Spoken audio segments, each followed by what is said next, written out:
Principal ही प्रक्रिया proteins या तंत्रावर आधारित आहे. याचा अर्थ वनस्पती प्रत्येक पेशी संपूर्ण झाड तयार करण्याची क्षमता ठेवते.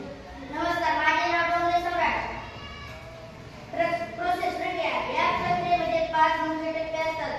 टप्पा पहिला एक्सप्लांट निवड, दुसरा निर्जंतुक प्रक्रिया, तिसरा पोषक माध्यमात ठेवणे, चौथा कॅलस तयार होणे, पाचवा शूट आणि रूट. टप्पा पहिला एक्सप्लांट निवड. वनस्पतीचा लहान तुकडा घेतला जातो. निर्जंतुक प्रक्रिया, त्याला जंतुमुक्त केले जाते. पोषक माध्यमात ठेवणे, विशेष पोषक द्रव्य वाघामध्ये ठेवले जाते. कॅलस तयार होणे, पेशीची वाढ होऊन ऊतक तयार होते.